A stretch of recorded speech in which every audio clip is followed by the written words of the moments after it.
اعوذ باللہ من الشیطان الرجیم بسم اللہ الرحمن الرحیم ربی زدنی علما ربی زدنی علما ربی زدنی علما ربی اشرح لی صدری ویسر لی امری واحلل عقدۃ من لسانی یفقہوا قولی اما بعد فاعوذ باللہ من الشیطان الرجیم بسم اللہ الرحمن الرحیم۔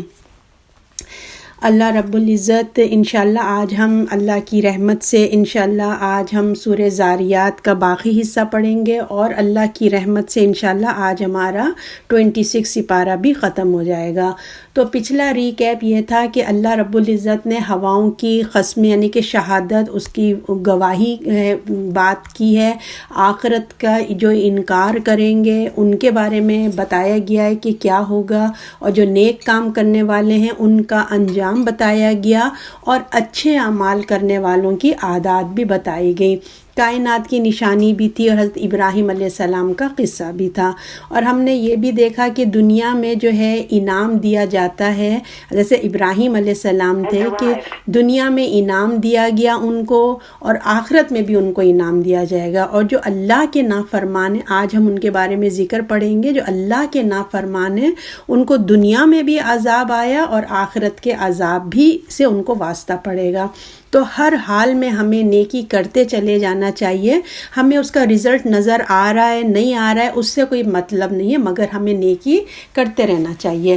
تو اللہ تعالیٰ سب سے پہلے کہنے والے کو عمل کی توفیق عطا فرمائے، اور آپ لوگوں کو بھی سن کے سمجھ کے عمل کی توفیق عطا فرمائے۔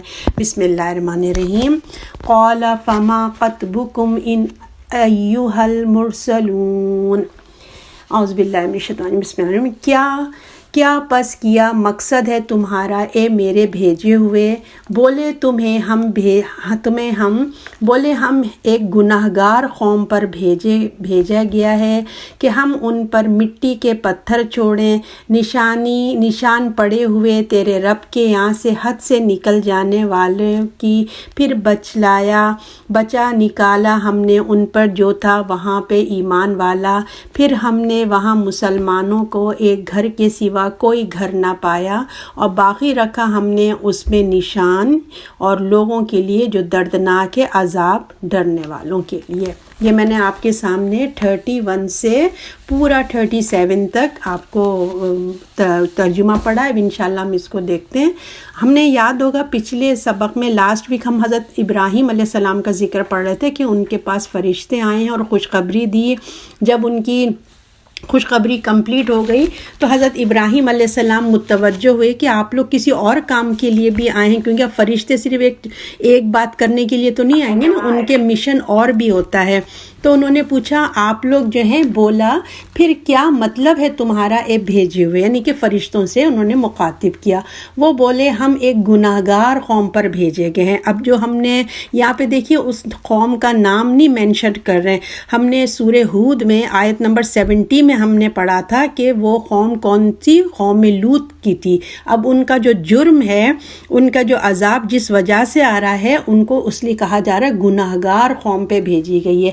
اور آیت نمبر 33 ہے، پھر قریب ہم اس کے مٹی کے پتھر ان پہ چھوڑیں گے۔ تو اب جو ہے مٹی کا جو پتھر ہے اس کی شکل اختیار کر گئی، جو مٹی تھی وہ پتھر کی ایک طریقے کی شکل اختیار کی۔ کیا وجہ تھی ان کے؟ آپ کو پتہ نا کہ انہوں نے فطرت، جو اللہ نے جو طریقہ بتایا ہے اس طریقے کو چھوڑ کے قوم لوط نے ایک نیا طریقہ، نرالا طریقہ اپنایا تھا، جو پوری دنیا میں جب تک دنیا تھی ایسا کام کسی نے نہیں کیا تھا، جو اس قوم نے، شیطان نے اس کو سجھایا تھا۔ آیت نمبر 34 ہے، نشان پڑے ہوئے تیرے رب کی ہاں سے حد سے نکل چلنے والوں کے لیے، پھر بچایا ہم نے جو تھا وہاں پہ ایمان والا۔ تو اب جو ہے یہ جو رسول کا پیغام کے بعد اللہ کی سنت ہے کہ جو نیک لوگ ہوتے ہیں ان کو وہاں سے نکال لیا جاتا ہے۔ تو ان کے اوپر جو ان کے اوپر پتھروں کی بارش ہوئی، بہت ہم ڈیٹیل میں پڑھ کے آئیں کہ ان کے ساتھ کیا کیا عذاب ہوا۔ تو اللہ کی سنت کے مطابق جو ایمان لے آئے تھے ان لوگوں کو اللہ نے بچا لیا۔ تو اب یہاں بتایا جا رہا ہے کہ دیکھو کہ حد سے نکل جانے والے تھے وہ ایمان والے، پھر ہم نے وہاں مسلمانوں کا ایک گھر کے سوا کوئی گھر بھی نہ پایا، یعنی کہ جب وہ لوگ آئے تھے عذاب دینے کے لیے تو صرف ایک لوط علیہ السلام کا گھر تھا جو مسلمان تھا، باقی تمام جو اڑوس پڑوس جتنا بھی وہاں کے لوگ تھے آلموسٹ سب اللہ کی نافرمانی میں مبتلا ہو چکے تھے۔ اور یہاں کہہ رہے ہیں اور باقی رکھا ہم نے اس میں سے ایک نشانی ان لوگوں کے لیے جو دردناک عذاب سے ڈرتے ہیں۔ تو اتنی نشانیاں دیکھ کر بھی اب اہل قریش سے کہا جا رہا ہے کہ تم اپنی نبی کی دعوت کا انکار کر رہے ہو کہ آخر کب مانو گے؟ جب مانو گے جب تمہارے بھی سر پہ عذاب آ جائے گا۔ دیکھو کہ ہم نے کتنی بڑی نشانیاں، کیونکہ آپ کو پتہ ہے نا جو قریش تھے وہ ٹریول پہ جایا کرتے تھے، بزنس ٹرپ پہ جاتے تھے، تو جو قوم لوط کے آثار تھے جو ان کے عذاب کی تھی، ڈیڈ سی کتنا بڑا یہاں پہ اگر کبھی وہاں پہ ہو تو ڈیڈ سی ہے تو اس کو وہاں جا کے دیکھا جائے تو آج بھی اس کے آثار موجود ہیں اور وہاں پہ آنے جانے والے یہ لوگ دیکھتے تھے۔ تو اللہ کہہ رہے کہ کب سمجھو گے تم؟ اب میں آپ کے سامنے 38 سے 40 تک پڑھوں گی، پھر ہم اس کا انشاءاللہ تشریح کریں گے۔ اور موسیٰ کے حال میں نشانی ہے جب بھیجا ہم نے اسے فرعون کے پاس سند دے کے، پھر اس نے اپنے زور پر منہ موڑ لیا اور بولا کہ یہ جادوگر ہے یا دیوانہ ہے۔ پھر ہم نے اسے اور اس کے لشکروں کو پکڑا، پھر ہم نے اس کو دریا میں پھینک دیا اور الزام اسی پر تھا۔ اب یہاں بتایا جا رہا ہے موسیٰ علیہ السلام کی جو تھا کہ وہ بالکل حق پہ تھے، وہ جو بھی کہہ رہے تھے ان کی نشانیاں جو وہ لے کے آئے تھے وہ حق پہ تھے۔ فرعون نے جو ہے تکبر کیا، حالانکہ وہ جانتا تھا کہ وہ حضرت موسیٰ علیہ السلام حق پر ہیں، مگر پھر بھی جو ہے نا اس نے کیا تکبر کیا اور کیا کر لیا، منہ پھیر لیا، جان بوجھ کر اس نے کیا کہا کہ یہ جادوگر ہیں، یہ دیوانے ہیں، ایسی بات کرنے لگا۔ تو اس کا اس وجہ سے یعنی کہ اس کو یہ بات وہ کہتا تو تھا کہ یہ جادوگر ہے، دیوانے، مگر اس کو اندر سے تو پتا تھا نا، ہر انسان کو اپنے اندر کے بارے میں پتہ ہی ہوتا تھا کہ وہ خود کتنا پانی میں، وہ خود کتنا ویک ہے، پھر بھی وہ جان بوجھ کر ایسی بات کرتا تھا۔ اور لیکن وہ بات تو کرتا تھا مگر اس کے دل میں ایک ڈر تھا، ایک رعب تھا حضرت موسیٰ علیہ السلام کا۔ تبھی تو دیکھیں وہ کتنا پاورفل کنگ تھا، کوئی اس کو روک سکتا تھا کہ اگر حضرت موسیٰ کو قتل کرانے دے، مرڈر کرنے سے کوئی نہیں روک سکتا تھا، مگر اس کے دل میں ایک خوف تھا، اسی لیے وہ حضرت موسیٰ علیہ السلام کو مرڈر نہیں کر سکا۔ آیت نمبر 39 میں جب معجزہ دیکھتے یعنی کہ معجزہ دیکھتے حضرت موسیٰ علیہ السلام کا، تو بجائے اس کے کہ ان کی دعوت پہ غور و فکر کرتے اور ایمان لے کے آتے اور ان کی دعوت کو سنی انسنی کرتے، جیسے سنائی نہیں، اور پھر کیا کہتے دیوانہ ہے، اور کہتے ایسے خدا کی باتیں کر رہا ہے، وہ تم ایسے خدا کے رسول ہو کہ ہم نے وہ خدا نظر ہی نہیں آتا، ہم تمہیں کیسے مان لیں۔ آیت نمبر 40 میں پھر ہم نے اسے اور اس کے لشکروں کو پکڑا، پھر ان کو دریا میں پھینک دیا اور الزام اسی پہ ہے۔ پھر بڑے بڑے جو متکبر اور پراؤڈ اور ایگو اور انا جو ان کو جو ہوتا ہے نا، ان تمام کو اللہ نے پکڑا، ان کا ایسا حشر کیا، ان کی جتنا آرمی سب گئے تھے نا، جو پوری آرمی لوگ تو پیچھے ہی رہ گئے تھے، جو گھر کے لوگ ہوتے ہیں، جو آرمی جو بڑے بڑے ان کا پورا گروپ تھا وہ سارا گیا۔ اللہ کی قدرت کے آگے کچھ بھی، کسی کا بھی پاور، فرعون جیسے کنگ کا بھی پاور، اس کی آرمی کوئی حقیقت ہی نہیں رکھتی، اللہ کا پاور اتنا ہے۔ تو اس کی ذمہ داری، اس کی ریسپانسبلٹی خود اس پر اللہ نے رسول کے ذریعے اچھا برا سب بتا دیا۔ حضرت موسیٰ کو بھیجا، ان کی قوم کو، فرعون کو سب بتا دیا کہ اچھا یہ ہے، برا یہ، مگر پھر بھی فرعون اور اس کی قوم نے کیا غرور کیا، تکبر کیا، جس کی وجہ سے وہ سوچنے اور سمجھنے ہی نہیں چاہتے تھے، ان کو اتنا تکبر تھا وہ سوچنا ہی نہیں چاہتے تھے۔ اپنے ساتھ ساتھ اپنی قوم کو بھی کیا فرعون نے تباہ و برباد کر دیا۔ اب آیت نمبر 41 میں ہے۔ اب یہاں سے جو ہے اللہ رب العزت نے دیکھیں بتایا کہ فرعون کا ذکر آیا، حضرت لوط علیہ السلام کا اور حضرت ابراہیم کے قصے. اب اور بھی باقی قوموں کا بھی ذکر کیا جا رہا ہے تاکہ اہل قریش سوچیں، غور و فکر کریں. تو اب ان کا بھی یہی اس طریقے سے میں پورا آپ کو 46 تک پڑھ دوں گی. اور عاد میں نشانی ہے جب ہم نے ان پر منحوس آندھی بھیجی، کسی چیز کو نہیں چھوڑتی تھی جس پر گزرے مگر کر ڈالے ان کو چور کی طرح. اور سمود میں نشانی ہے جب اس پہ کہا فائدہ اٹھا لو ایک وقت تک، پس شرارت کرنے کو ہٹ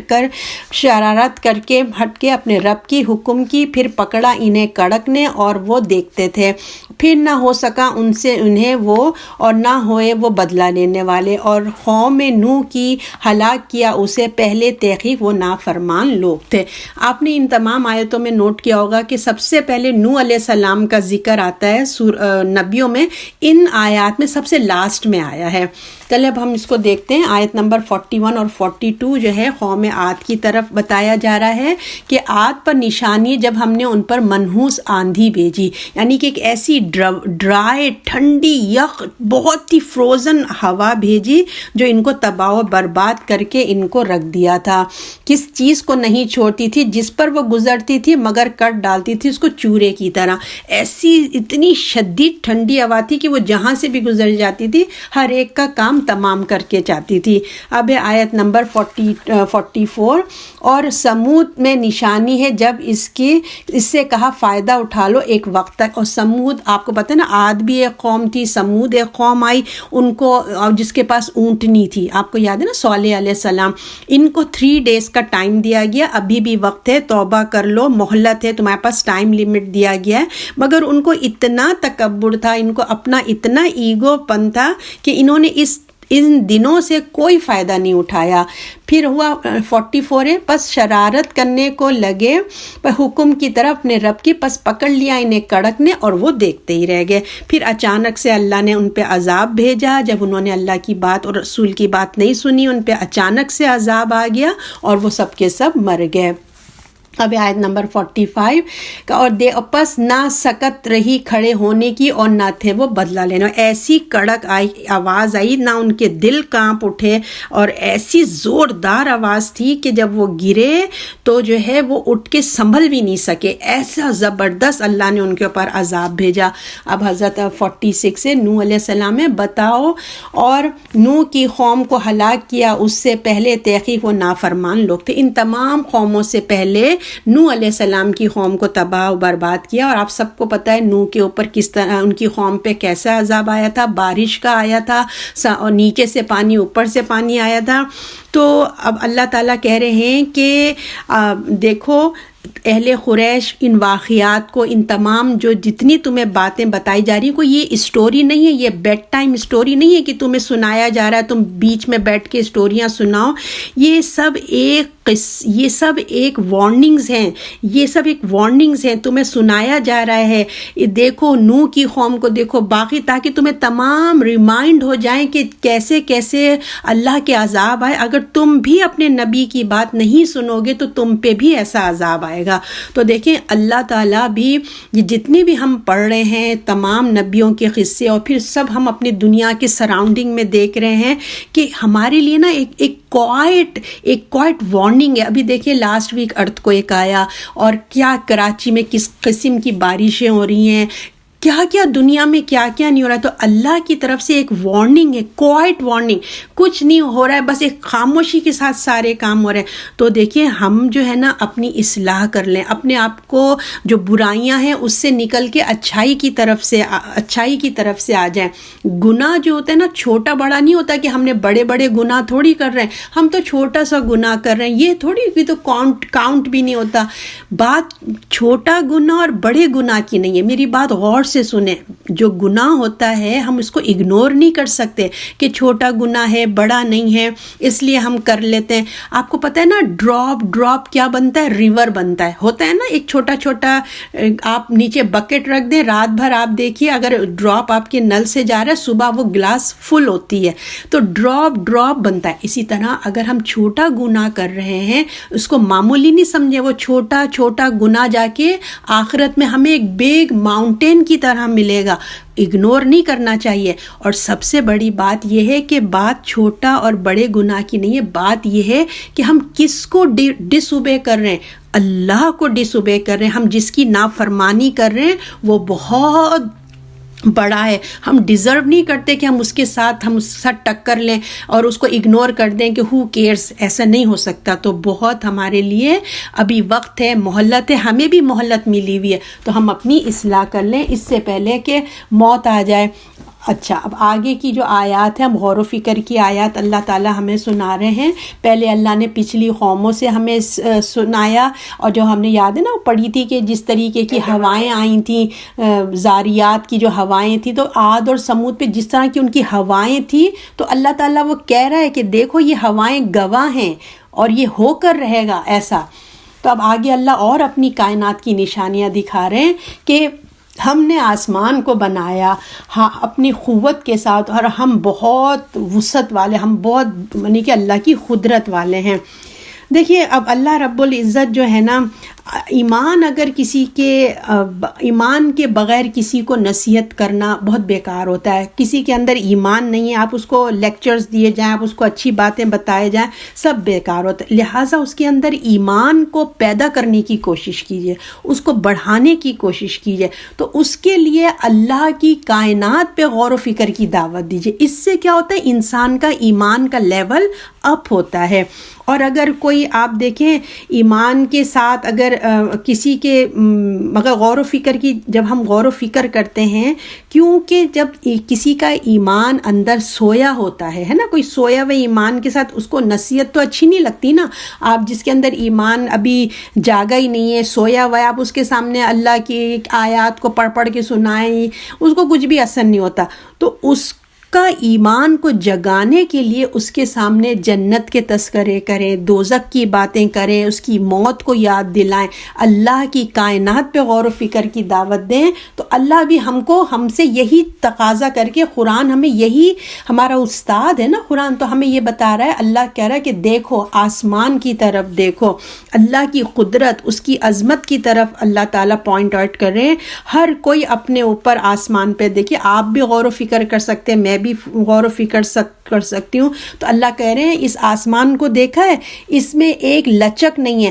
آپ اپنی بیڈ شیٹ بچھائیے، پورا دیکھیے اسٹریٹ بچھائیں گے، اس کے بعد آپ آ کے بیٹھیں تو کیسے اس کے اندر سلوٹیں آ جاتی ہیں نا، کیسے کڑر مچر ہو جاتا ہے۔ مگر آسمان کو دیکھیے، بارش ہو جائے، کتنے اسٹارز ہیں، گیلیکسیز ہیں، سورج ہے، چاند ہے، کبھی آپ نے آسمان پہ کتنا لوڈ ہے آسمان کے اوپر، کبھی آپ نے آسمان میں ایک لکیر بھی دیکھی ہے؟ اللہ کہہ رہے دیکھو آسمان کی طرف، اللہ کی قدرت کو دیکھو کیسی، اور ایکسپینڈ ہوتا چلا جا رہا ہے۔ اللہ تعالیٰ بہت قدرت والے ہیں اور وسعت والے، ایکسپینڈ کرتا چلا جا رہا ہے۔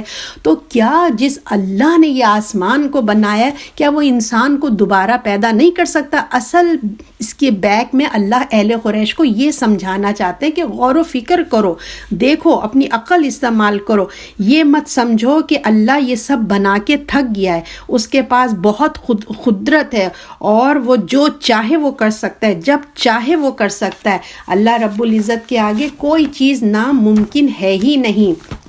اب اللہ آگے اور ہمیں اپنی قدرت کی باتیں بتا رہے ہیں، اور زمین کو ہم نے بچھایا سو کیا خوب بچھایا جاتا ہے۔ اب اللہ تعالیٰ ہمیں آسمان کے بعد زمین کی طرف نظر کرا رہے ہیں کہ جس خدا نے زمین بنائی ہے وہاں پر انسان کے لیے ہر طرح کے آرام کی چیز بنا دی ہے، کتنے خوبصورت چیزیں بنائی ہے۔ ذرا غور و فکر تو کرو، اللہ کی قدرت، اس کی عظمت کو دیکھو۔ اللہ کا ہر کام حکمت میں ہے، اس نے زمین آسمان بنائے، ایک دن آنے کا اور ایک دن آئے گا کہ دیکھیے یہ جو ہم اتنا انجوائے کر رہے ہیں نا، لوگ ٹریول کرتے ہیں، یہاں جاتے ہیں وہاں جاتے ہیں، تو اللہ کہہ رہی جو تم نعمتیں جو میں نے تم کو دی ہیں، جس کو تم استعمال کر رہے ہو، تو یاد رکھو ایک دن آئے گا جو تم کو جواب بھی دینا ہے، ان نعمتوں کا جواب دینا ہے کہ تم نے اس دنیا میں رہ کے اللہ کے حکم کے مطابق زندگی گزاری ہے یا اپنی مرضی کی زندگی گزاری کے آئے گے؟ اگر اللہ کی مرضی کے مطابق تم نے زندگی گزاری تو تم ڈیزرو کرتے ہو کہ تمہیں کوئی پریزنٹ ملے، تمہیں کوئی انعام ملے، تمہیں ریوارڈ ملے، اور اس کی اطاعت و شکر گزاری کا تمہیں اجر ضرور ملے گا۔ اور اگر تم نے اپنی مرضی کی زندگی گزار کے آئے ہو، سرکشی کی ہے، تو اس کی قدرت بہت بڑی ہے، اتنی بڑی ہے اس کی حکمت، اور بہت زیادہ ہے۔ وہ تم کو پھر ایسے پکڑے گا کہ تم جو ہے اس کی مطلب وہ بھی نہیں کر سکتے، تم سوچ بھی نہیں سکتے۔ اور پھر آپ یہ دیکھیے کہ اللہ نے جو ہمارے لیے جو دنیا بچھائی ہے کتنی خوبصورت، اس کو آپ ایسے سمجھیں جب کوئی نیو بورن بیبی آنے والا ہوتا ہے نا، اس بیبی کے آنے سے پہلے ہی کتنی چیزیں، لوگ بیبی شاور کرتے ہیں، اتنی ساری گفٹس جمع ہو جاتے ہیں، ابھی بیبی آیا بھی نہیں ہے اور اتنا سارا اس کا کمرہ ڈیکوریٹ ہو رہا ہے، اس کا چھوٹا چھوٹی چیزیں آ رہی ہیں اور سب جمع ہو رہا ہے۔ کیسا ہم ایک انسان کے آنے سے پہلے ہی ہم کتنا اچھا اس کے لیے انتظام کر رہے ہوتے ہیں۔ تو ہم انسان کے پیدا کرنے سے پہلے اللہ نے اتنی پیاری جو ہے نا دنیا سجا دی، جس کا ذکر کہہ رہے ہیں اللہ، اور زمین کو ہم نے بچھایا، سو کیا خوب بچھانا ہم بچھاتے ہیں۔ تو اپنے اللہ کی قدرت کو پہچانیے، اپنے اللہ کی محبت کو محسوس کیجئے کہ اللہ نے آپ کے لیے کیا کیا نہیں بنا دیا اس دنیا کے لیے، ایک چیز نہیں، ہزاروں چیزیں بنائیے کہ اگر ایک چیز پسند نہیں ہے تو دوسری، ایک چیز سے بور ہو جاؤ تو دوسری چیز بھی انٹرٹینمنٹ کے لیے۔ اب آیت نمبر 49 ہے، ہر چیز کے بنائے ہم نے جوڑے تاکہ تم دھیان کرو۔ اب اللہ تعالیٰ ہم کو فوکس کرا رہے ہیں کہ ہر چیز کا ہم نے جوڑا بنایا، اور آپ کو پتہ نا ہر چیز کا اس کا جو کپل ہوتا ہے، جو جوڑ ہوتا ہے، وہ مل کے ایک کام کمپلیٹ ہوتا ہے۔ اب فار ایگزامپل کہ جو ہے زمین ہے اور آسمان ہے، دو ایک دوسرے کا جوڑا ہے۔ اگر یہ آسمان ہوتا زمین نہیں ہوتی، زمین ہوتا آسمان نہیں ہوتی، تو دیکھیں کمپلیٹ نہیں ہوتا۔ اگر یہ زمین نہیں ہوتی تو آسمان سے جو پانی گرتا ہے وہ کہاں جاتا؟ تو یہ زمین ایبزارو کرتی ہے، ہریالی نکالتی ہے، اس کا خیر باہر آتا ہے۔ جب انسان دو چیزیں آپس میں ملتی ہیں نا تو خیر باہر آتا ہے۔ اسی طرح ایک لڑکا اور لڑکی جب ان کی شادی ہوتی ہے تو خیر آتا ہے، اور ایک دوسرے کے لیے جس طرح لڑکیوں کی جو خوبصورتی ہے، لڑکیوں کا جو پوٹینشل ہے اندر، وہ شادی کے بعد آپ دیکھیں گے بیفور شادی کے ایک لڑکی کتنی لیزی ہوتی ہے، اور وہی شادی کیا ہوتی ہے، اتنا کام کرتی ہے کہ ہم حیران ہوتے ہیں، اللہ وہ دعوتیں بھی کر رہی ہے، بچے کو بھی سنبھال رہی ہے، گھر بھی سنبھال رہی ہے، ماشاءاللہ سے اتنا اس کے اندر خیر ہوتا ہے جو ایک شادی کے بعد وہ باہر آتا ہے۔ تو اسی طرح مرد کی بھی جو کوالٹیز ہوتی ہیں، وہ ایک لڑکا جو اتنا انرسپانسبل ہوتا ہے، اس کی آپ شادی کر دیں تو ماشاءاللہ میجورٹی لڑکے جو ہوتے ہیں وہ ریسپانسبل ہو جاتے ہیں، اور ان کے اندر ایک نکھار آتا ہے، عورت کی خوبصورتی سے اس کے اندر نکھار آتا ہے۔ تو جوڑا جو ہوتا ہے ایک دوسرے کا، اس سے ایک دوسرے کا خیر سامنے آتا ہے۔ اسی طرح دنیا کا جو جوڑا ہے وہ آخرت ہے۔ جب آپ دنیا کو آخرت کے لیول سے دیکھیں گے نا، اس کو فوکس کر کے دیکھیں گے، تو آپ کے اندر ایک موٹیویشن آئے گا، آپ کو ایک مقصد سمجھ میں آئے گا، اس دنیا میں آنے کا مقصد سمجھ میں آئے گا آپ کو نا۔ اور اس سے دیکھیے جب ہر چیز کا کپل ہے تو اس سے ہمیں اللہ کی ایک توحید، وننس سمجھ آتی ہے، کہ دلیل سمجھ میں آتی ہے کہ ہر چیز جوڑا ہے، مگر ہمارے جو اللہ رب العزت ہیں وہ ایک ہیں، ٹھیک ہے نا۔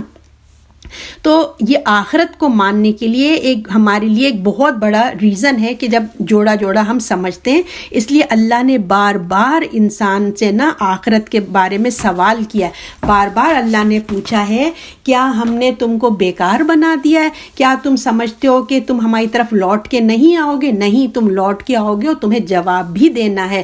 تو ہم کو دنیا میں رہتے ہوئے جب تک ہم آخرت کو فوکس نہیں کریں گے تو ہم دنیا کو ہم سروائیو نہیں کر سکیں گے، مقصد ہمارا ختم ہو جاتا ہے زندگی کا۔ پھر اب آیت نمبر 50، سو بھاگو اللہ کی طرف، وہ تمہیں اسی کی طرف کھول کر دوڑنا ہے، کھل کر دوڑنا ہے۔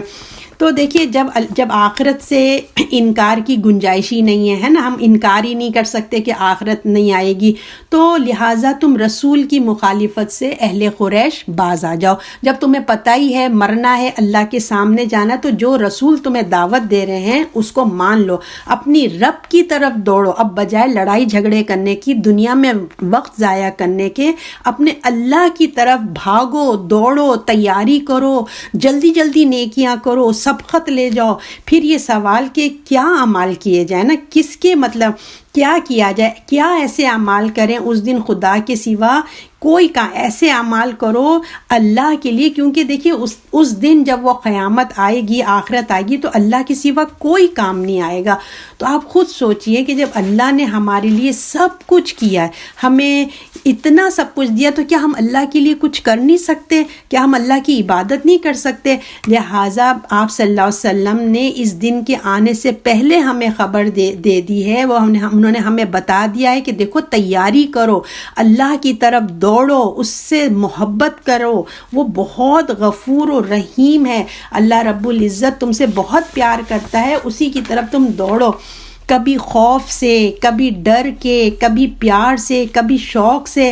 اپنے دیر مت کرو، جاؤ، لپکو۔ دیکھیے انسان کس کی طرف شوق سے جاتا ہے، ایک بچہ، چھوٹا بچہ دیکھیے کس کی طرف لپک کے جاتا ہے، اپنی ماں کے پاس جاتا ہے نا۔ حالانکہ دیکھیے انسان کو جس سے جتنی اٹیچمنٹ ہوگی نا، وہ اس کو اتنا جائے گا۔ تو بچے کو اپنے ماں سے بہت اٹیچمنٹ ہوتی ہے، حالانکہ ماں اس کو ڈانٹتی بھی ہے، مارتی بھی ہے، کھلاتی بھی ہے، پلاتی بھی ہے، مگر بچے کو اس پہ اتنا ٹرسٹ ہوتا ہے کہ یہ مجھے مارتی بھی ہے، لیکن جب بھی روئے گا نا، وہ کسی کے پاس نہیں جائے گا، اپنی ماں کے پاس ہی جائے گا۔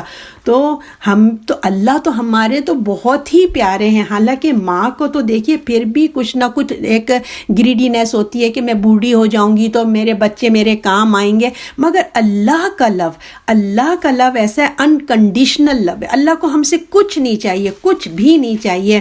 تو اپنے رب کی طرف دوڑو، اللہ تو نظر ہی نہیں آتا، حالانکہ ہم کہیں گے کہاں سے اللہ کی طرف دوڑیں، اللہ تو ہمیں نظر ہی نہیں آتا۔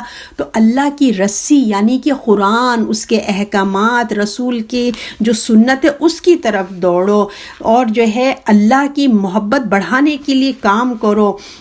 دیکھیے اللہ کسی کا محتاج نہیں ہے، ہمیں اللہ کی ضرورت ہے، اللہ کو ہماری ضرورت نہیں ہے۔ اس نے کتنا دیا ہے ہمیں، کس چیز سے، مطلب کسی چیز کی ہر طرح ہمارے لیے سجاوٹ کر دی ہے، اللہ کو کسی چیز کی محتاجی نہیں ہے۔ اگر ایک ہم لوگ ہمارا ایٹیٹیوڈ دیکھیے، جس نے ہمیں پیدا کیا، ہمیں سب کچھ کی دیا، اگر ایک دعا ہماری قبول نہیں ہوتی تو ہم بالکل اپنا دل چھوٹا کر دیتے ہیں، ہم اللہ سے ناراض ہو جاتے ہیں، مگر جو ہے ہم ناشکری کر بیٹھتے ہیں نا۔ اور پھر حالانکہ انسان کا جو ناشکری کا رویہ ہے نا، خود انسان کو خود پریشانی کی طرف لے جاتا ہے۔ خوش ہوئیے، اللہ کا شکر ادا کیجیے، اور اللہ کے شکر ادا کرتے رہیے، اور اگر خدا نخواستہ غم آئے تو صبر کے ساتھ اللہ کی طرف دوڑیں، اور جو ہے اپنے رب کی طرف مہربان، اس سے زیادہ مہربان، محبت کرنے والا کوئی رب نہیں ہے۔ تو جو اللہ کو چھوڑ کر جو تم دوسروں سے محبت کے لیے اگر ہم آگے جائیں گے، وہ اللہ تعالیٰ کہہ رہے کہاں جا رہے ہو تم، مجھے چھوڑ کے کہاں جا رہے ہو تم، کہیں تم کو میرے جیسے محبت کرنے والا تمہیں ملے گا ہی نہیں، کوئی تم کو اتنی محبت نہیں کرے گا جتنی میں تم سے محبت کرتا ہوں۔ جو اپنا دکھ ایک دو دفعہ آپ دیکھیے، اگر آپ کسی پرابلم میں ہیں، کسی پریشانی میں، گھر میں ہسبینڈ سے، بچوں سے، یا کوئی بھی ایسا آپ کا فیملی پرابلم ہے، آپ کسی سے جا کے اپنا دکھ درد شیئر کریں، ایک دفعہ سنائیں گے، دو دفعہ سنائیں گے، وہ سامنے والا نا بور ہو جائے گا، وہ آپ کو دیکھ کے کہے گا ہائے ہائے آ گئی ہیں پھر سے، بس ان کی یہی سٹوری سننا پڑے گی ہم کو۔ تو اتنا بزارگی انسان، ایک سے دو دفعہ انسان ہماری بات سن نہیں سکتا، چاہے وہ کتنی محبت کرنے والا آپ کی بیٹی ہو، بیٹا ہو، میاں ہو، ماں ہو، باپ ہو، ہر کوئی کہے گا بھائی صبر کرو، تم ہمارے پاس کوئی سلوشن نہیں ہے، صبر کرو، یہی کہے گا۔ مگر اللہ آپ جتنی دفعہ رو کے اپنا دکھ بیان کرتے جائیے، اللہ میرے دل میں یہ دکھ ہے، اللہ کبھی اپنا دروازہ بند نہیں کرتے، اللہ کبھی نہیں کہتے چلو بھائی بس کرو اب میں سیکنڈ ٹائرڈ ہو گیا، نہیں، وہ کہتے رہیے، اللہ کبھی آپ کو مایوس نہیں کرتے۔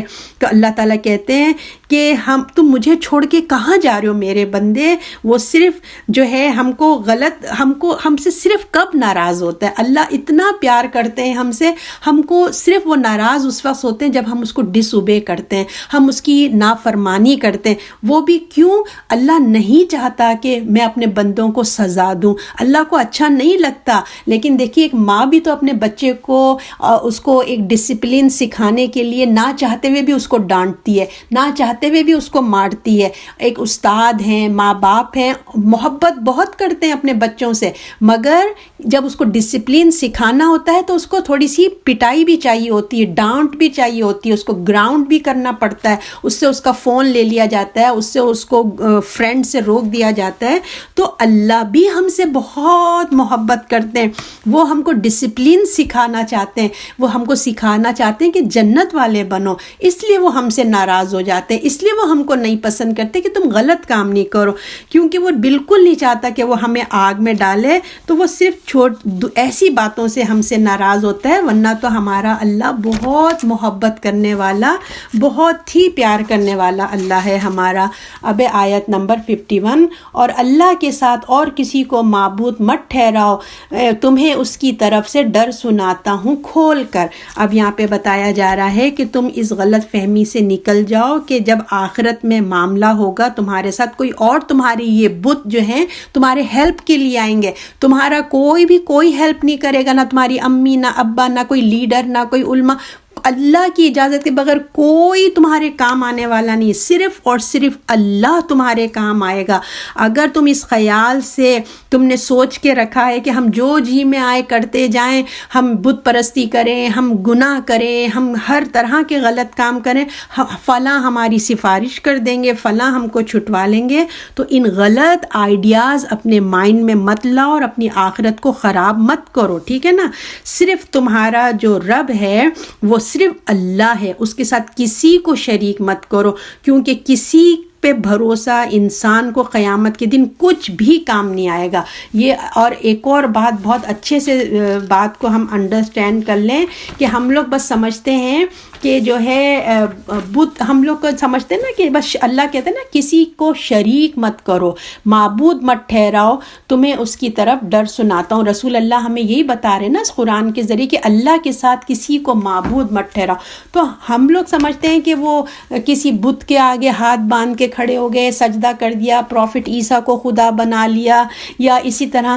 یاد رکھیے یہ تو بڑے بڑے اپنی جگہ بہت کلیئر نظر آ رہے ہیں, مگر اصل چیز یہ ہے مخلوق میں سے جو اللہ کا کریشن ہے, اللہ کے سوا کسی کو بھی اس کے ساتھ اس کے برابر کسی کو نہیں لانا ہے.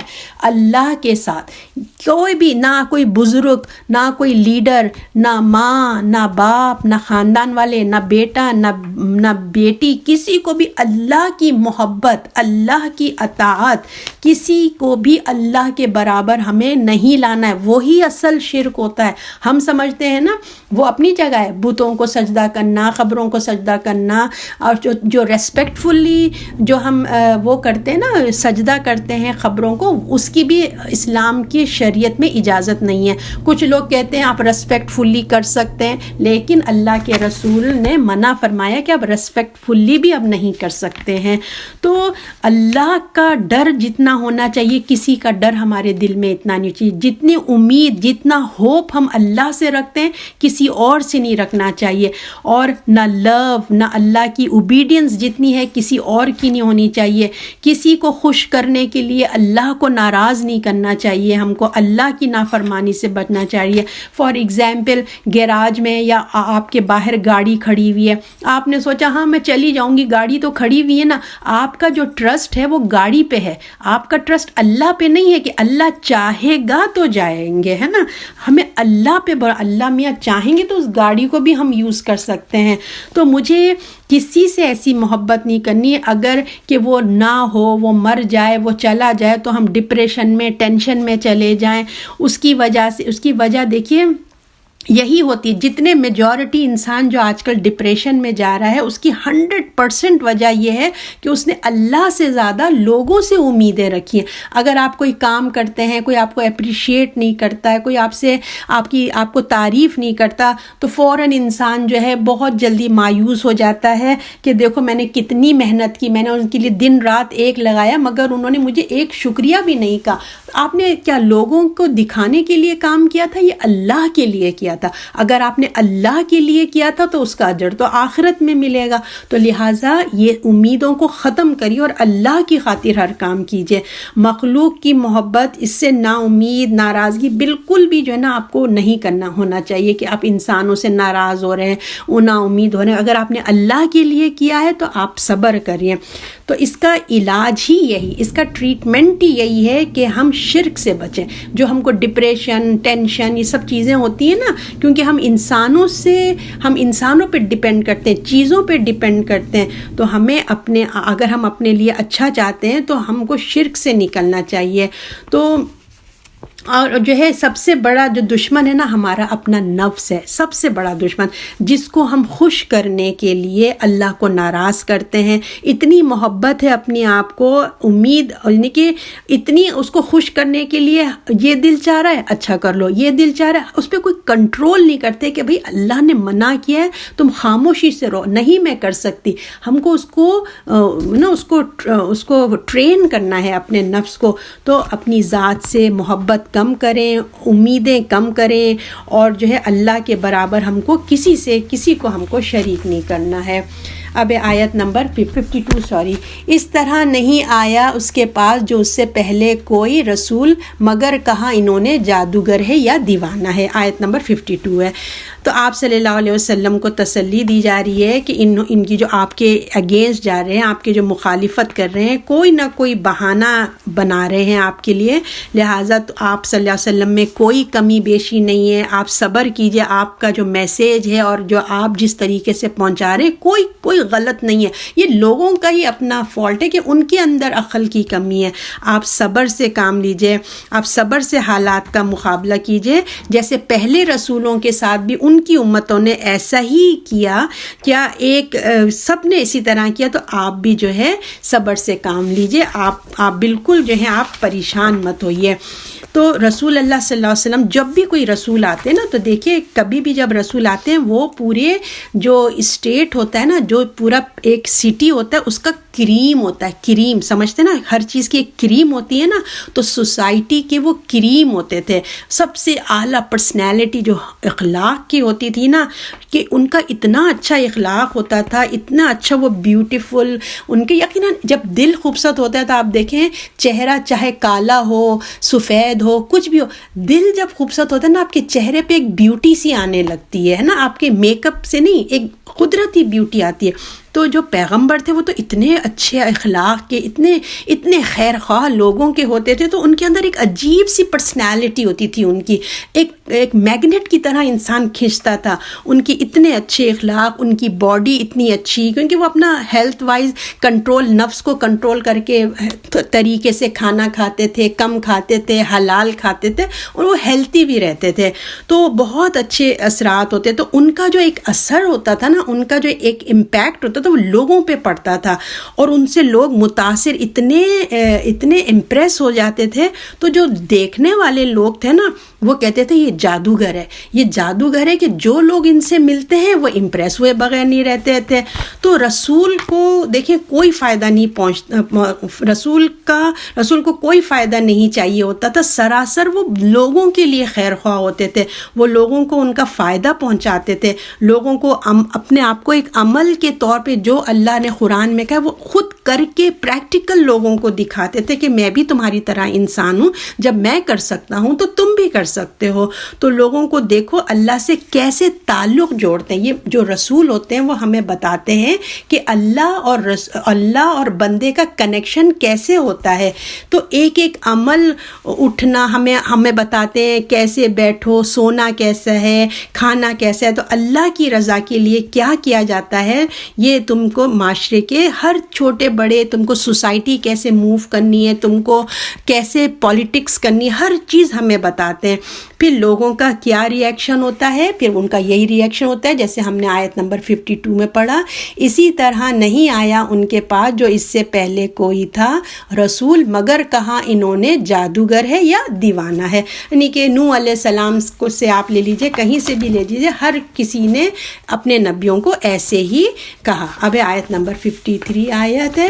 اب اس میں یہ کہہ رہے ہیں کیا وصیت کی انہوں نے ان کی کہ نہیں بلکہ وہ لوگ ہی سرکش تھے. اب اللہ تعالیٰ فرما رہے ہیں ایسا لگ رہا ہے، ایسا لگتا ہے کہ یہ بات کے آنے والوں کو جیسے نوح علیہ السلام کے ایسا فیل ہوتا ہے کہ نوح علیہ السلام کے بعد جو ایک بات جو قومیں آتی گئیں وہ جو ہے اپنے آپ کو بعد میں آنے والوں کو جو ہے نا آ کے بولتی دیکھو اب ہم مر رہے ہیں، جو اب ہمارے بعد مرنے کے بعد اگر کوئی نبی آئے اس کی بات تم نے نہیں سننا، اس کو دیوانہ بولنا، جادوگر بولنا، ایسا بات بتا رہے ہیں اللہ.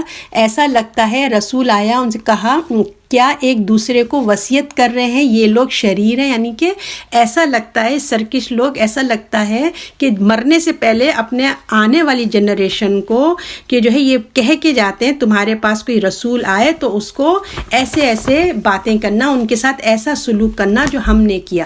تو اہل قریش تم بھی ایسے ہی کر رہے ہو، تمہارا بھی ایٹیٹیوڈ ایسا ہی ہے جیسے یہ لوگوں کا تھا جو نوح علیہ السلام سے لے کے عیسیٰ علیہ السلام تک کے جو لوگ آئے اہل قریش، تم بھی وہی اپنے رسول کے ساتھ کر رہے ہو اور تم اس انجام کو بھی دیکھو گے جو یہ لوگوں نے انجام کیا، اب تم بھی وہی انجام دیکھو گے. اب آیت نمبر 54 ہے. اب یہ کہہ رہے ہیں پس منہ موڑ ان سے، پس نہیں تو ملامت کیا گیا. اب آپ صلی اللہ علیہ وسلم کو تسلی دے رہے ہیں کہ آپ صلی اللہ علیہ وسلم آپ ان کی باتوں پہ بالکل دل مت چھوٹا کیجئے. آپ نے جو ہے اپنا فرض ادا کر دیا، جو کچھ آپ کو کہنا تھا آپ نے کہہ دیا. اگر یہ نہیں مانتے ہیں تو آپ پر کوئی الزام نہیں ہے، آپ تو بس جو آپ کر سکتے تھے آپ نے اس کا حق ادا کر دیا. اگر یہ نہیں مانتے تو یہ جانے تم ان کی طرف سے اپنا منہ موڑو اور ان لوگوں کی طرف کرو جو توجہ دو جو آپ پہ ایمان لائے ہیں اور جو آپ کی بات سننا چاہتے ہیں. آپ اس پہ آپ دل چھوٹا نہیں کیجئے کہ زیادہ لوگ نہیں ہیں، تھوڑے لوگ ہیں، آپ ان کی فکر نہیں کیجئے. جتنے لوگ بھی آپ کی بات سن رہے ہیں آپ ان کے اوپر فوکس کیجئے. یہ خود اپنے ذمہ دار ہیں اگر یہ نہیں سنتے ہیں. آیت نمبر 55 ہے. اس میں کہہ رہے ہیں اور یاد دلا دو، پس تحقیق یاد دلانا فائدہ دیتا ہے ایمان والوں کو. اب آپ کیا کیجئے، جو بھی آپ کی بات سن رہے ہیں، جو آپ کی بات کو توجہ دے رہے ہیں، آپ ان کی باتوں کو ان کو نصیحت کیجیے. ایسا لگتا ہے جیسے ایسا فیل ہوتا ہے اس آیت سے کہ جیسے ایک ہوتی نا حجت، اللہ تعالیٰ جو ہے ایک ٹائم لیمیٹڈ دیتے ہیں، تو ایسا لگتا ہے جیسے اہل قریش کے جو لیڈرز تھے ان پہ اب اللہ کا ٹائم فنش ہو رہا ہے، وہ مان کے نہیں دے رہے تھے. تو ان سرکش اور جو بدتمیز قسم کے جو شریر لوگ ہیں جو ان کو اعراض ہے، وہ لوگ تمہاری بات نہیں سنتے تو ان کو سمجھا دو، کیونکہ فائدہ انہی کو ہوگا جو آپ کی بات سنتے ہیں. نصیحت انہی کو اچھی لگتی ہے، جیسے میں نے شروع میں آپ سے کہا تھا نا، جس کا ایمان ہو اسی کو نصیحت اچھی لگتی ہے. تو آپ کو یہاں بجائے یاد دلا دو، پس تحقیق یاد دلانا فائدہ دیتی ہے ایمان والوں کو. جو آپ ان کے پیچھے اپنا وقت ضائع نہیں کیجیے، بلکہ جس کو شوق ہے، جس کو اپنے رب سے محبت ہے، جو اس کائنات پہ غور و فکر کرتا ہے، اپنے رب تک پہنچنے کی کوشش کرتا ہے، اس پہ آپ فوکس کیجئے. ان کو جب آپ نصیحت کریں گے، ان کو جب آپ قرآن کی آیتیں پڑھ کے سنائیں گے تو ان کے ایمان میں اضافہ ہی اضافہ ہوئے گا. اور جو ہے غور و فکر جب وہ کریں گے تو آپ کو بہت ان کو اچھا لگے گا.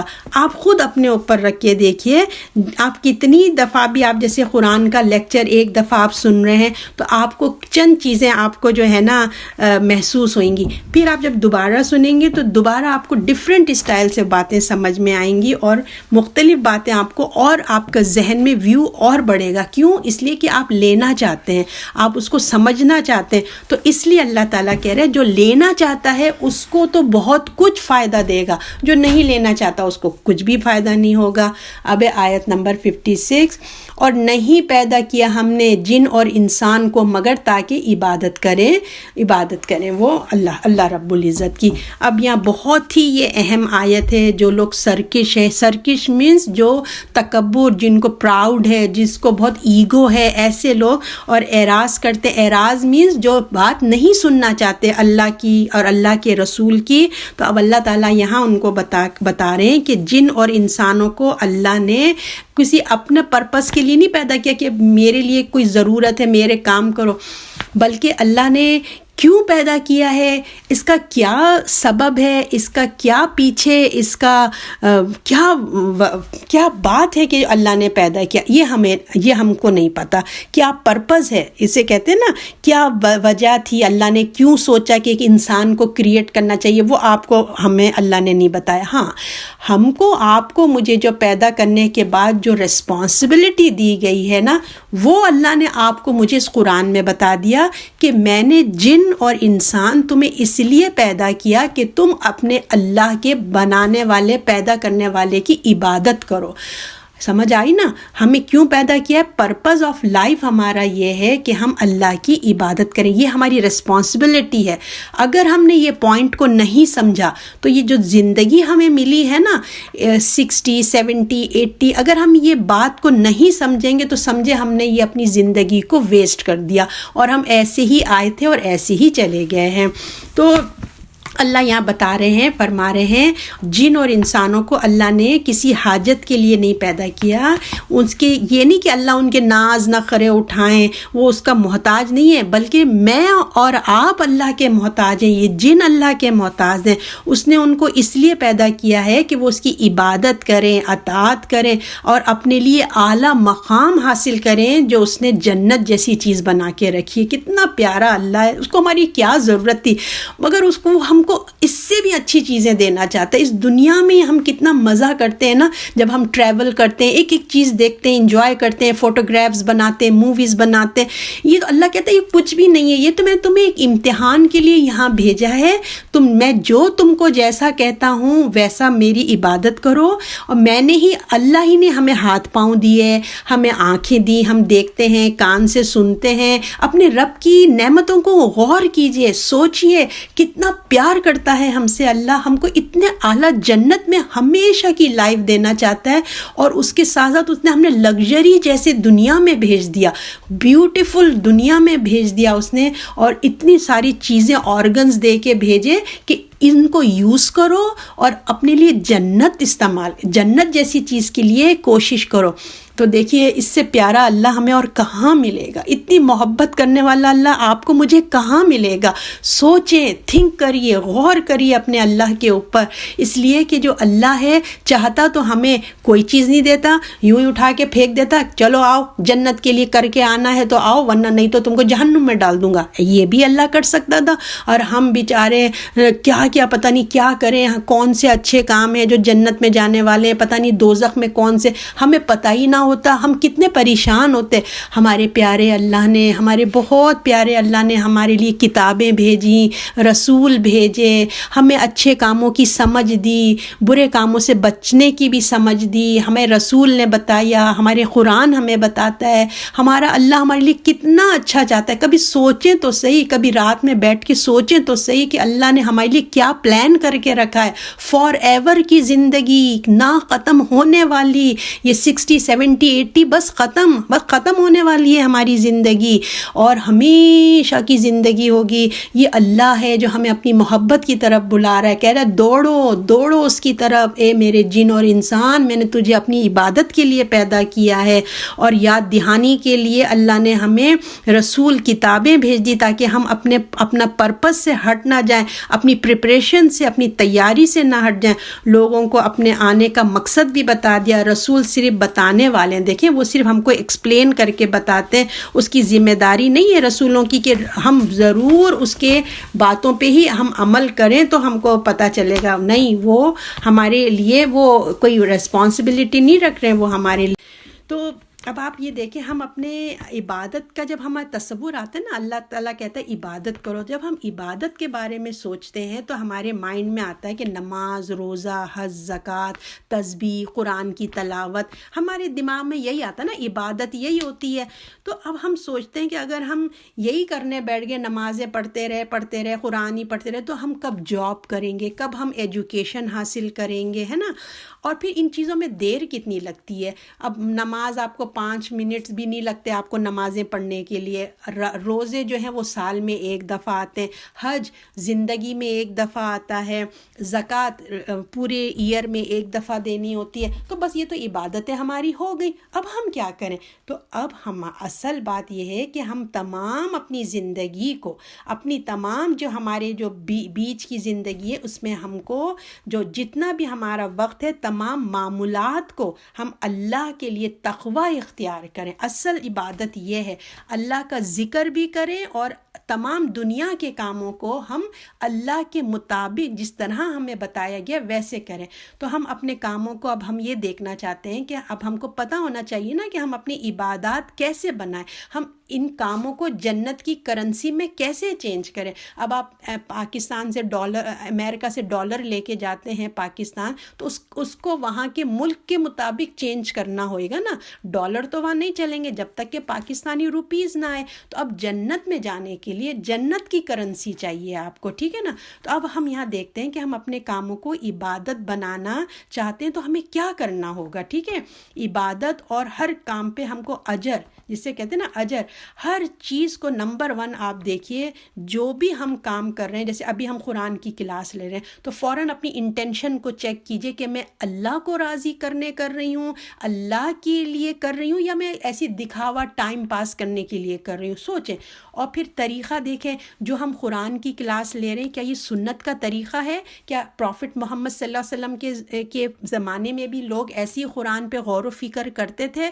چلے چیک مارک کر دیں، الحمدللہ ہم اللہ کے لیے کر رہے ہیں اور الحمدللہ یہ سنت کے مطابق کام ہو رہا ہے۔ اور پھر یہ سوچیں کہ انشاءاللہ مجھے اللہ ثواب بھی دے گا، تو اس کا خیال رکھیے۔ تو اور عبادت اور ہر کام میں اللہ ہم کو ضرور اجر دے گا، یہ بھی سوچیں۔ اب فار ایگزامپل ہمیں سونا ہے، ہمیں جاگنا ہے، ہمیں پانی پینا ہے نا، ہمیں کچھ، ہمیں ہر چیز ہمارے رسول اللہ نے نا ہمیں سکھا کے چلے گئے۔ معمولی سا بھی کام کرنا ہو نا، ہمارے پیارے رسول نے وہ طریقہ بتایا۔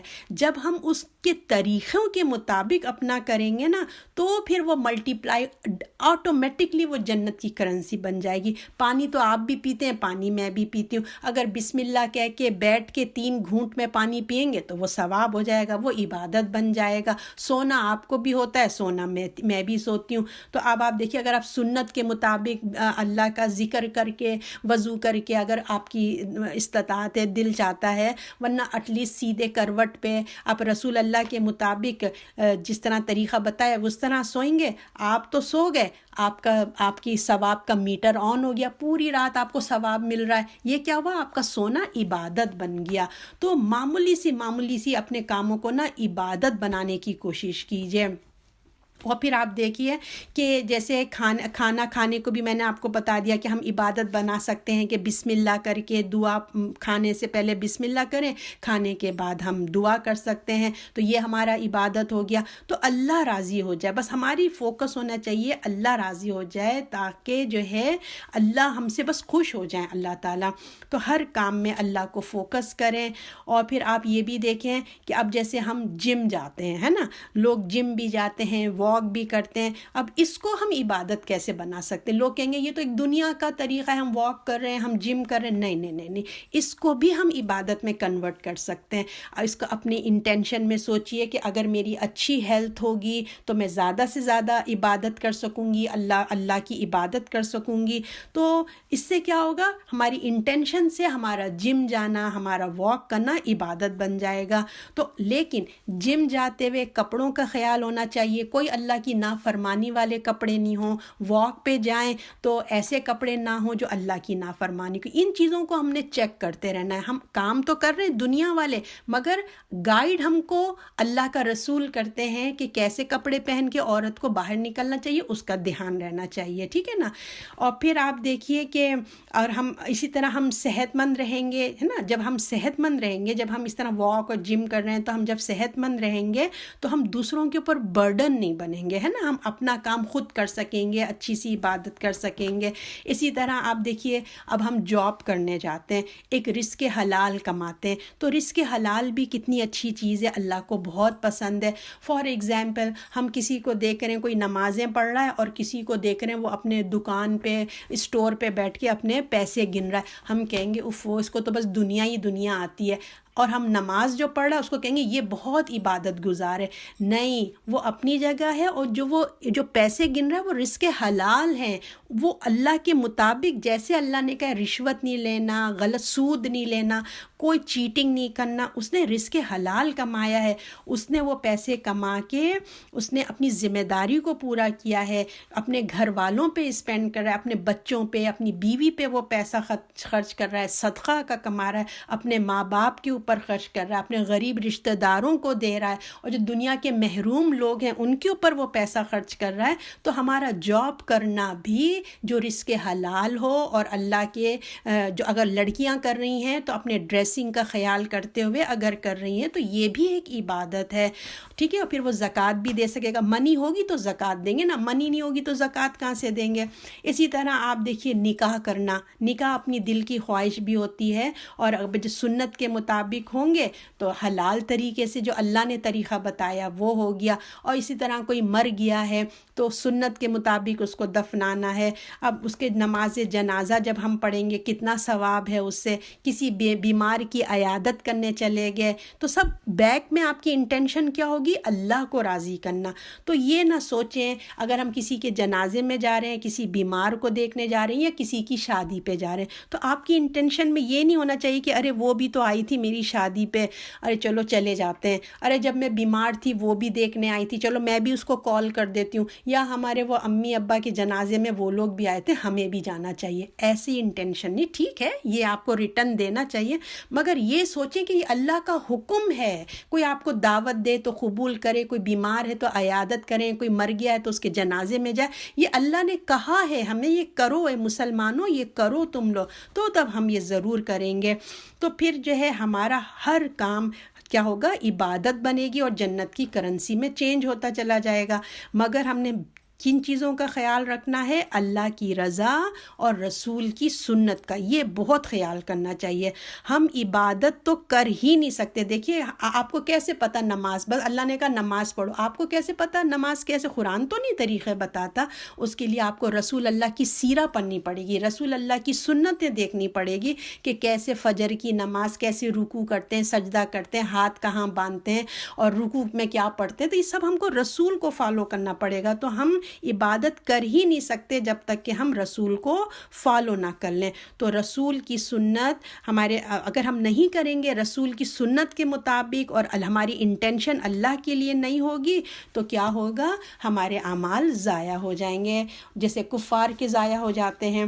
تو دیکھیے اب اتنی ڈیٹیل میں نے آپ کو جو اتنا کھول کے بتایا ہے وہ اس لیے بتایا ہے کہ اب آپ لوگ، میں نے اور آپ نے اب ٹائم ویسٹ نہیں کرنا ہے. اپنے چھوٹے چھوٹے اعمال کو جنت کی کرنسی میں چینج کرنا، اور سنت کے مطابق کرنا، اور اللہ کی انٹینشن پہ اٹینشن، مطلب انٹینشن کو فالو کرتے ہوئے. اب آیت نمبر 57، پر نہیں چاہتا میں ان میں سے کہ کیا ہے، میں ان سے کیا ہے، میں ان سے نہیں چاہتا ہوں، نہیں چاہتا ہوں کہ مجھے کھلائیں. میں ان سے روزی نہیں کمائی کرتا، اور نہیں میں چاہتا کہ وہ مجھے کھلائیں. اب یہاں پہ بتایا جا رہا ہے رسول تو دیکھیے اپنا جو ہے وہ فرض پورا ادا کر دیا. اگر لوگ قبول نہیں کرتے ہیں اور پھر جو ہے اللہ تعالیٰ جن اور انسان کی بتا رہے ہیں کہ تم لوگ جو ہے نا میں تم سے یہ نہیں چاہتا کہ تم مجھے کما کے لا کے دو. میں ہوں تمہارا، میں تم کو روزی دیتا ہوں اور میں ہی ہوں، میں اس کی ذمہ داری تم پہ نہیں ڈالی. مخلوق میں سب کو کھلا رہا ہوں پلا رہا ہوں. تم عبادت کرو اور جتنا تمہارا وقت ہے تھوڑا تم کوشش کرو، باقی ٹائم تم اپنے اللہ کو خوش کرنے والی عبادت کرو. انسان صرف کوشش کرتا ہے. دیکھیے روزی تو اللہ دیتا ہے نا، اگر اللہ ہی روک لے روزی تو آپ اور میں کچھ بھی نہیں کر سکتے. تو یہاں پہ یہی بتایا جا رہا ہے. اللہ نے پچھلی آیت میں کیا بتایا کہ اللہ نے انسان کو اپنی عبادت کے لیے پیدا کیا، نہیں چاہتا اس سے کہ روزی نہ کوئی کمائی، اور نہیں چاہتا کہ مجھے کھلائے. اللہ کو کوئی غرض نہیں ہے کہ ہم کمائیں اور اللہ کو کھلائیں، بلکہ اللہ نے ہم پہ یہ ایسی کوئی ذمہ داری نہیں ڈالی، بلکہ وہ ہم کو کھلا رہا ہے اور پلا رہا ہے. 58 ہے، تحقیق اللہ وہی ہے روزی دینے والا، قوت والا. اچھا، اب اللہ تعالیٰ جو ہے کوئی شک نہیں ہے کہ رزق دینے والا صرف اللہ ہی ہے. وہ حقیقی اللہ ہے، وہ بڑی حکمت والا ہے اور بہت ہی قوت والا اللہ تعالیٰ ہمارا ہے. تو اور پھر آیت نمبر 59، تحقیق ان لوگوں کو جنہوں نے ظلم توڑا ہے، بھرا ڈول ہے ان کا بھر گیا ہے ان کے ساتھیوں میں، پس نہ تم جلدی کرو، پس مجھ سے جلدی نہ کریں. تو اب یہاں پہ جس طرح ہم نے پچھلے صورتوں میں پڑھا تھا نا، عاد کی قوم، سمود کی قوم، لوط کی قوم، نوح کی قوم، جتنے بھی ابراہیم علیہ السلام کی قوم، سب کو اللہ نے ایک ٹائم لیمٹ دیا تھا. ٹھیک ہے نا، سب کو ایک ٹائم لیمٹ دیا تھا کہ اپنے جتنا تم چاہے، ہر ایک کو دیکھیے زندگی دے رہی. آپ کو بھی 24 آورز ملیں، مجھے بھی ملیں، ہر ایک کو اللہ تعالیٰ ایک لمیٹڈ 80 70 جو ہیلتھی زندگی ہے آپ کہنا چاہیے. بہت کم ہوتے ہیں جن کو ذرا آگے ایجز میں ذرا ملتے، لیکن ہیلتھی ایج بھی اللہ تعالیٰ سب کو ایک لمٹ تک دیتا ہے. اب چوائسز ہیں، آپ اس میں اچھائیاں بھر لیجئے یا برائیاں بھر لیجئے. اب وہیں اس کا ذکر ہو رہا ہے. ان گناہ گاروں کا بھی ڈول بھر چکا ہے، یعنی کہ ان لوگوں نے، عاد اور سمود اور نوح اور یہ جتنی قومیں گزری تھیں، انہوں نے اپنا جو وزن ہے جو لے کے جا رہے ہیں اپنے آخرت کے لیے، اس کو برائیوں سے، گناہوں سے بھر لیا ہے. اور اب ہم کو، آپ کو، اہل قریش کو بھی سنایا جا رہا ہے. اس طرح ہمیں بھی مہلت ملی ہے، وقت ختم ہو رہا ہے اور جو ہے رزلٹ بہت قریب ہے کہ آنے والا ہے، تو سامنے آئے. لہٰذا آج تم تیاری کر لو. لہٰذا یہ جو مہلت ہمیں ملی ہے یہ ہمیشہ کے لیے نہیں ملے گی. یاد رکھیں اس کا ٹائم اپ ہونے والا ہے، اس لیے عذاب کی جلدی نہیں مچاؤ. یعنی کہ اہل قریش کو بتایا جا رہا ہے کہ عذاب کی جلدی نہیں کرو، بلکہ جو ٹائم تمہیں دیا گیا اس سے فائدہ اٹھاؤ. ان قوموں کی طرح اپنے لیے گناہ نہیں بھرو، بلکہ کچھ اپنے لیے کام کرو. تو تمہارا رب جو ہے بہت مہربان ہے، وہ عذاب نہیں لا رہا ہے. اگر تمہارے اوپر ابھی عذاب نہیں آ رہا ہے تو یہ اس کی مہربانی ہے، تمہیں مہلت دے رہا ہے. اور ہم کو بھی موت کب آئے گی، موت کی تمنا نہیں کرنی چاہیے، بلکہ جو وقت ہے اس سے کو ہم اویل کرنا چاہیے. اب آیت نمبر 60، یہ لاسٹ آیت ہے. پس تباہی ہے واسطے ان کے جنہوں نے انکار کر دیا اس دن سے، اس کا جس کا وہ وعدہ کیے جاتے ہیں. اب یہ جو اہل قریش ہمیشہ یہ کہا کرتے تھے، تم ہم کو ڈراتے رہتے ہو، عذاب آئے گا، عذاب آئے گا. ہم یہی قرآن میں پڑھتے ہیں نا، رسول اللہ کو کہتے تھے آپ ہمیں ڈرایا نہ کریں، بس یہی کہتے رہتے ہیں عذاب آئے گا، عذاب آئے گا. کب آئے گا؟ تو لے آؤ وہ عذاب، بہت جلدی مچا رہے ہیں. وہ بہت بڑا دن ہے، مشکل کا دن ہے، جس دن ان کے اعمال جو ہیں ان کے سامنے پیش کیے جائیں گے. ان کے اعمال اگر اچھے نہیں ہوں گے تو ان کے لیے ہمیشہ کے لیے ہلاکت ہوگی.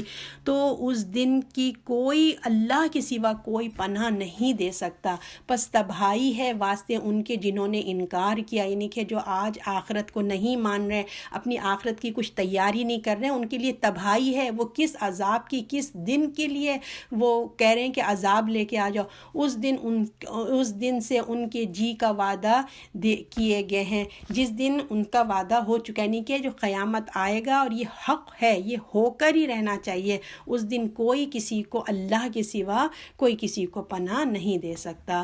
صدق اللہ العظیم. اللہ تعالیٰ ہمیں جو کچھ بھی آج ہم نے پڑھا ہے اللہ تعالیٰ اس پہ عمل کرنے والا بنائے، اور اپنی نیکیوں کو ہم جنت کی کرنسی میں چینج کرنے والا بنائے، اور خالص ایک اللہ کی عبادت کرنے والا بنائے۔ ہم جو ہیں اپنے جو ہمارا کانسیپٹ ہے عقیدے کا اس کو اور بہتر سے بہتر بنائے، اور اللہ تعالیٰ جو زندگی کا وقت ہم ضائع کر چکے ہیں، یقیناً ہمیں قرآن پڑھ کے سمجھ آئیے نا، پہلے کی زندگی تو ہم نے ایسی لغو و لاو و جہالت میں گزار دی۔ اللہ جو ہم لاس اپنا کر چکے ہیں، اللہ ہم کو کوئی ایسا ہمارا ٹریٹمنٹ ہو جائے کہ اللہ جو نقصان ہوا ہے نا وہ فائدے میں بدل جائے۔ اللہ ہماری دعا کو اللہ قبول فرمائے۔ صدق اللہ العظیم۔